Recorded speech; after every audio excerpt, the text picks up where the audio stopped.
Aaron Schatz, who's a really good NFL writer, he just wrote, the Dallas Cowboys are currently number one in defensive DVOA versus passes to the left and passes to the right.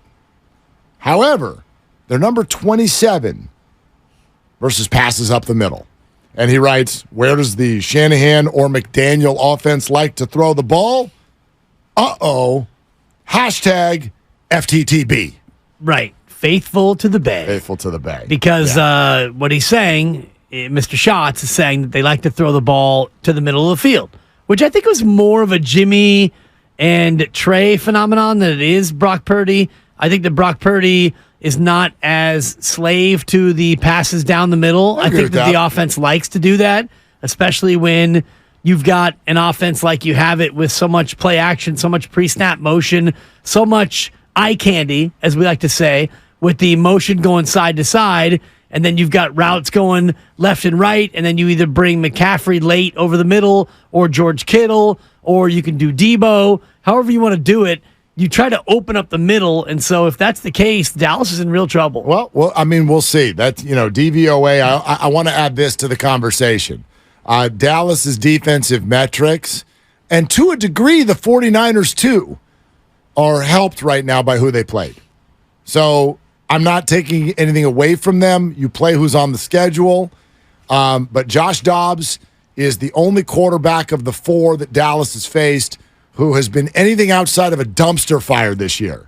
And he beat them by scoring north of 25 points. So, of course their metrics are going to be great. They deserve credit for it. They have forced turnovers from these guys, but they faced Zach Wilson, Daniel Jones, and Mac Jones. Those are three guys every defense has essentially dominated so far this year outside of a quarter here and there. So throw that into the conversation. I'll also say this. While we were doing advanced metrics, I saw this.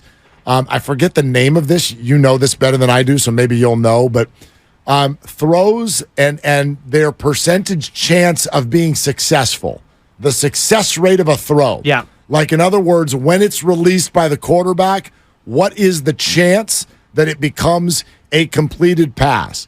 Do you know which pass? And this is NFL-wide. The best completed pass when compared with its likelihood. In other words, it was the lowest likelihood pass that ended up being completed all year long in the NFL. Any idea which one it was? Jeez. The Brandon Ayuk back shoulder? Or which Brandon Ayuk back shoulder? The one down the right-hand side that... Pittsburgh? No, you're talking about not just this last game, the whole season. All season long. All season long. Which throw in the NFL the least likely to be completed that was? That's a tough trivia question. Well, I'm only asking because it's a Niner throw and it's Brock Purdy. It's got to be to Brandon Ayuk, and it would have to be in the first game against Pittsburgh. Yeah, that throw against Pittsburgh. The least likely throw to be completed in the whole year. The least likely throw to be completed that was. Wow. In the whole NFL all year long. That's how good that throw was. And catch. Give Ayuk a ton of credit as well. It's all Purdy. It's just, let's stay with the narrative. Brandon was just like, how did this ball end up in my jersey? Right. I didn't do that. Was that you, Brock? Let's go to Mike in Pleasanton. Hey, Mike, you're on with Willard and Dibs. Hey, guys, how you doing? Really good. Long-time listener, first-time caller. Thanks, Mike. I just want to clarify one point, that I always freeze. My wife is always hot. The air conditioning's on all the time. Wanted to clarify that point. Wow. Thank you, so Mike. You guys are one of those couples. Okay, Mike, I see how you roll. I love it. I never walk out of the house without a hoodie because I know the AC is going to be on. Man, I tell you what, my mom, when we were going to Giants games at Candlestick back in the day, I mean, she would forget her keys quicker than she would forget a blanket. Honestly, it was, where's the blanket, Tom? We need 3 blankets. Oh, my God, we're just going to a ball game. But anyway, go ahead, Mike. Hoodie Nation, baby. Love it. Yeah, love you guys. You make my remote career at home working so much better at the end of the day. Just wanted to make a couple comments. Dibs, I was so happy to hear you back on the air. That's the first one. Second one was, my only thing with Brock Purdy is he's pretty to watch. I love watching the games, but I think it's a little too simple for him with all the stuff, with all the weapons and all the stuff that Shanahan has going on. I have yet to see him just doing those dirty, gritty, grindy games where he's got to go, and I'll say the name Aaron Rodgers or Brady, where he's got to go 8 plays that are 40-yard passes and find a way to pull it out. That's my only thing with him. Aside from that, he looks great. The Niners look great. Everything looks great on the field. It looks like they know what they're doing and where they're going. Mike, could I stay on the line for a sec? I want to know more about what you mean. Gritty, grindy, and then what'd you say? Like 8 throws that are 40 yards? Or 80-yard drive, I think is what he said. Oh, I mean, is that what do you mean by that, Mike? Well, you got the 2-minute drill, and you took 2 15-yard penalties going backwards, and you have 45 seconds, and your only option is to go from the 5, and it's raining, and it's 13 degrees outside, or it's snowing, and you got 13 seconds and 3 plays to go the rest of the field. I see. I just don't think I've seen that. I just don't think I've seen where he had limited weapons. Somebody got hurt. Yeah. He had to find a way to grind it out. Mike, thanks. You're right. We haven't seen it, and let's hope we don't. First of all, we did see him down 10 against the Raiders last year. We did. And by the way, in that game, he only threw for 284. And by the way, that was the last interception he threw. It was on New Year's Day. Against the Raiders. That's yeah, the you most were there. recent, except for all those camp picks. Oh, remember those? Terrible. They were awful. And the big fumble against Philadelphia that we, might have been a pick, but it turned out it was a fumble. Fair enough, yeah. But the Raiders down by 10. The Raiders weren't a very good team, but Brock was very, very good in that game. He did rally them back. That's kind of an interesting thought. Okay, first of all, he even referenced, going the length of the field in about 20 seconds in the snow. Well, I really, really hope that doesn't happen because that means the Niners did not get home field advantage. Right. Look outside. It ain't going to snow here. But I also think while it's accurate that we haven't seen that, is that the true measure of what we're looking for? Like, put the 49ers in the worst of scenarios, and can Brock come out of that? Let me say it a different way, because that sounded a little excessive. The snow, 2 penalties, it's 4th and 30. I mean, that means your team is really, really up a creek. And I don't think even Aaron Rodgers would succeed very often with that scenario. Here's what I think 49ers would like to know. What if you do end up in a situation like Jimmy Garoppolo did in the NFC title game 2 years ago? What if you end up in that situation? You had a 10-point lead, and then it went away. And then you were given the ball against a momentum-filled Rams defense. And a hostile crowd. Oh, so hostile. It was crazy. Totally, right. But you're at your own whatever he was at. 15? It was crazy. Thank you, Kelly. So are you at your own 15, your own 20? I don't care if it's 1st and 25. It can be 1st and 10. But minute and a half to go. You get the ball at your own 13, and you had a 10-point lead, and now you're down by 4. What do you do, hot shot? What do you do in the playoffs? Sure, I think a 49er fan right now can fairly say that's where we want to feel comfortable because we've ended up there twice in the last 4 years. Right. And both times it didn't go well. So part of me says I hope we never face that. Play from ahead. That's better than playing from behind. But, yeah, how does Brock show in that situation? That's a fair question to ask, I guess. Well, and he hasn't really been in that spot too often. And I'm looking at his game log, and, you beat Tampa by 28. I know he was facing the GOAT, but you crushed him. And you beat Seattle by 8 on the road. It was a tight game, but you were never really in jeopardy. Even the Vegas game where you were down by 10, it felt like you had a good chance to score. The Vegas defense was not that stout. And then you got in the playoffs. The Dallas win was an impressive one, but if you look at the way that fourth quarter played out, it was a lot of controlled passing and just execution by the offense. A lot of Eli Mitchell and Christian McCaffrey on the ground, grinding out that touchdown and then a late field goal. Do you remember I have him in front of me, and I'm asking for a reason, not to pin you at all. I just wonder what perception versus reality is with Brock Purdy's playoff run last year. Do you remember what his stats were or what kind of games he played? Like Seattle, Dallas, and even Philadelphia, where he had 4 attempts. Well, Seattle was, an offensive showcase. It was a slow start, and there was that moment of like, no, it right?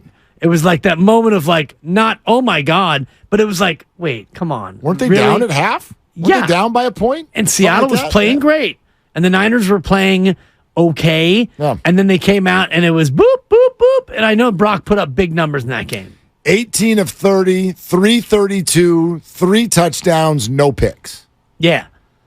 And I wonder what the second half numbers were. I know you don't have those in front of you, but felt like the second half, the Niners got comfortable. He got comfortable, and they opened up a can on Seattle. And it could have been 4 touchdowns. That was the game that Ayuk dropped that crazy throw in the end zone. Oh, that would still, in my opinion, that would be Brock's signature play of his career if Brandon catches it. Yeah. Oh, the go all the way to the left, come all the way back to the right. Crazy. Made everybody miss, and then he hucked an absolute dime into the back of the end zone, but dropped. Yeah. Okay, what do you think he did in the Dallas game? Much more pedestrian. I know he didn't turn the ball over, but I don't think the numbers were great. Probably about 60% completion. I don't even know if he threw a touchdown in that game. Do you think he threw for more or less than 200 yards? Probably right about 200. I would say maybe a shade more. Maybe, but could be a shade less. Yeah, pretty good memory. Pretty good memory over there. Look at the big memory on Dibs. Look at that. Yeah. 19 of 29 for 214 yards. That is a 65.5% completion percentage. No touchdowns, no picks. And a 19-12 victory over the Cowboys. Yeah. Yeah, sacked twice. Just sacked twice. He was sacked 4 times in the entire playoffs. Once in Philadelphia. Yeah. And he fumbled on that play. He sure did. Yeah. He sure did. Which I don't know how that's not an interception, but I guess when your arm is going forward and the ball's not in your hand, it's not an actual pass. It wasn't fully going forward yet when the ball came out. Even if your arm is going forward, if the ball's not in your hand, it's no longer a pass attempt. That's correct. They've changed that designation in terms of... Well, I think that was always that. If the ball's not in your hand, if the ball's out... It used to be if the ball was like in your hand, but you're not grabbing it, and you go in a forward motion, it's considered a pass. But now you have to actually have the ball. And you have to actually be making a passing attempt. Well, yeah, because a lot of times you get hit and the thing squirts out, and then your arm goes forward, and it's like, no, it's already out. Right. But that used to be considered a pass attempt. I mean, maybe pre-replay. Yeah. But this one goes down as a fumble. Do you remember what his completion percentage was in Philadelphia? I mean, was that his first pass? No, it was not. Then I don't remember what it was. He had 4. He had 4 pass attempts, and that didn't count as one because it was a fumble. Yeah. Completed them all. Okay. He was 4 of 4. He was about to dominate them. Yeah, he was. Number 4. Just wanted to tick everyone off. Yeah. He has thrown 1 interception in calendar year 2023. It was in Vegas on New Year's Day. It's crazy. How many days has it been since a Brock Purdy interception? What do we got here? It's been about 280. 9 months plus 5 days. Not 5, not 6, not 7. Good Lord. Rich in Fremont. Hi, Rich. You're on with Willard and Dibs. What you doing? What's up, guys? I'm at work listening to you guys Sweet, dude. go on about this game coming up. But personally, myself, I don't really see Dallas putting up any more than maybe 13 points in this game because the Niners' defense is just too stingy. I think I'm looking at probably a 27-13 game. It's just Dallas just can't match up, okay, with this offense, and this defense is gonna really just make it a long day for Dak Prescott. I tell you what, Rich, you actually have more confidence in the Niner defense right now than I do. What do you think about that, Dibs? Rich, thank you so much. Love how much you call and listen. Appreciate you so much. I mean, the Niner defense, if you want to get into stats, again, it's early. It's 4 games, not necessarily great opponents. but they're ranked 7th in the league. I'm not saying they're not good. They're very, very good. But when I listen to the Niners, I feel like they think that they're going to be better at the end of the year than they are now. There still is. I know this fans don't think this way. It's like, oh, it's Warner and Greenlaw and Bosa and Armstead. It's a new coordinator. There are new teammates. There's a transition going on there, and I don't think it's complete. So they look good. They don't quite look great yet. We've watched other teams with the short passing game move the ball, and I think Dallas will have moments of success in this game offensively. And I'm curious to see how Coach Wilkes approaches it in terms of the defense, because if you're not getting home with 4, and so far you don't have a lot of sacks with your front 4, you do have some. Bosa has 1, and you haven't really used a lot of blitzing defensively to try to shake other teams up, which is good because you don't need to. You got such a solid defense behind your front 4. You can play base with the front 4, and you know that you're going to come up and tackle. But Dallas has got a good passing attack. They've got some receivers who can beat you one-on-one. So do you play back? Do you play soft and zone? Or do you come up and try to challenge them man-to-man and bring a little bit of extra heat? Good tight end. This guy Ferguson looks like he can play a little bit. You're right. They haven't blitzed a lot, but they did in the second half in L.A. because they were large. They were getting beat. They were getting beat. They had to shake it up. I could see something like this happening this week. You know, there's sort of 2 kinds of 49er games so far this year. There's the ones where they come out and they're just like, our ball game, night, we're going to destroy you. Pittsburgh, Arizona. Even though Arizona got within 5 points, they're in total control the whole time. The Rams game took a minute to develop, and so did the Giants game. The Giants were never threatening to lead the game, but as we all know, the offense took a minute to deal with the constant blitzing that the Giants were doing. I more see this game being like that. I think the first half, especially with the emotion, the size of this game, you're going to see a feeling out process between 2 teams that have a lot of elite players on both sides of the ball. I think it could take a minute. I don't expect the Niners to just come out on fire in this one. I expect the offense to come out and march down the field 75 yards and score. Really? Kyle Shanahan and his scripted plays. Not against the Giants. Right, because the Giants threw the kitchen sink at Brock Purdy and the offense, and I think that caught Kyle by surprise. Now, Dallas, as I look at the numbers, they blitz on 29.9%, so 30%, 3 of every 10, which puts them just about in the top 10 in terms of blitz percentage. Wow. The Giants are at 50%. And in that game, they were over 85%. Correct. Yes. So I don't think that Dallas is going to come at Brock Purdy and Kyle Shanahan the way that the Giants did. But as you've pointed out, they may not need to. They've got a much better pass rush with their base 4. They do. But one thing that we learned earlier from Aaron Schatz and the DVOA numbers is that Dallas is susceptible to the middle of the field in the passing game, and that's where the Niners love to eat. So I would expect this to be a Kittle game, not just because I have him on my fantasy team.